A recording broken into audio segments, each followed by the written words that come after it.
សន្ទុះប្រាក់ដុល្លារបាននឹងកំពុងស្ថិតនៅក្រោមកម្រិត98បន្តិចនៅថ្ងៃអង្គារនេះដោយបានធ្លាក់ចុះ2ថ្ងៃមកហើយនៅក្នុងសប្តាហ៍នេះដោយសារហានិភ័យនៃការបិទរដ្ឋាភិបាលអាមេរិកនឹងលេចចេញជាមួយនឹងថ្ងៃផុតកំណត់នៃការអនុម័តផ្ដល់មូលនិធិចំណាយ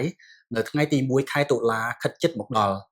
ដែលអាចបញ្ជាពេលការចេញផ្សាយទិន្នន័យសេដ្ឋកិច្ចសំខាន់ៗនៅក្នុងសប្តាហ៍នេះការប្រឈមមុខដាក់គ្នាបានកើតឡើងនៅពេលដែលប្រធានាធិបតីដូណាល់ត្រាំបានចេញមុខតិចតួចនៅក្នុងការធានាកិច្ចព្រមព្រៀងចំណាយ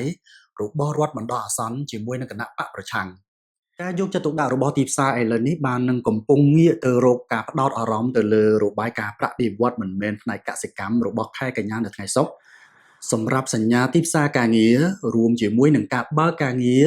ប្រាក់បៀវត្សឯកជននិងសន្ទុះការបញ្ជាទិញរបស់ផលិតកម្មដែលហៅថា ISM Manufacturing PMI កាលពីថ្ងៃច័ន្ទប្រធានធនាគារកណ្ដាលទីក្រុងញូវយ៉កលោក John Williams បាននិយាយថាសញ្ញាដំបូងនៃភាពទន់ខ្សោយនៃទីផ្សារការងារបានគាំទ្រដល់ការគាំទ្ររបស់លោកសម្រាប់ការកាត់បន្ថយអត្រាការប្រាក់កាលពីខែមុនជារួមទីផ្សារបច្ចុប្បន្នបាននឹងកំពុងមានទំនុកចិត្តថាធនាគារកណ្ដាលសហរដ្ឋអាមេរិកអាចនឹងកាត់បន្ថយអត្រាការប្រាក់ 0.25% បន្ថែមទៀតនៅក្នុងខែតុលានិងប្រហែល 0.42% នៅចុងឆ្នាំនេះ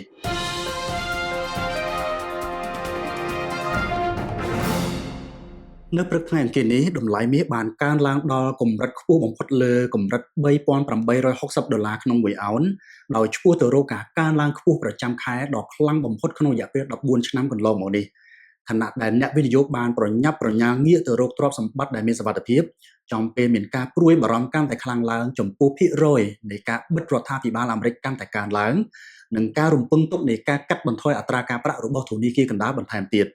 ការពិភាក្សារវាងប្រធានាធិបតីដូណាល់ត្រាំនិងមេដឹកនាំសភាកាលពីថ្ងៃច័ន្ទម្សិលមិញនេះគឺបានបញ្ចប់ដោយគ្មានការអនុម័តលើការផ្ដល់មូលនិធិសម្រាប់ការចំណាយរយៈពេលខ្លី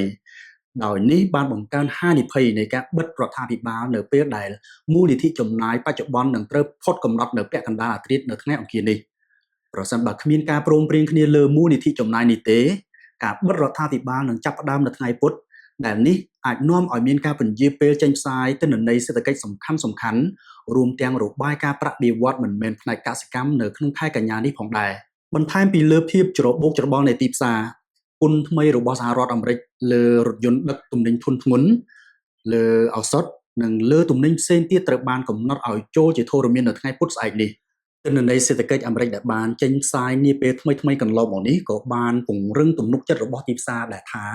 ធនាគារកណ្ដាលអាមេរិក Fed អាចនឹងកាត់បន្ថយអត្រាការប្រាក់បន្ថែមទៀតនៅឯកិច្ចប្រជុំដែលនៅសល់ចំនួន2ទៀតនៅឆ្នាំនេះតម្លៃដុំមាសបានកើនឡើងច្រើនជាង 11% រហូតមកដល់ពេលនេះនៅក្នុងខែកញ្ញាហើយបានកើនជាង 16% សម្រាប់ត្រីមាសទី3នេះ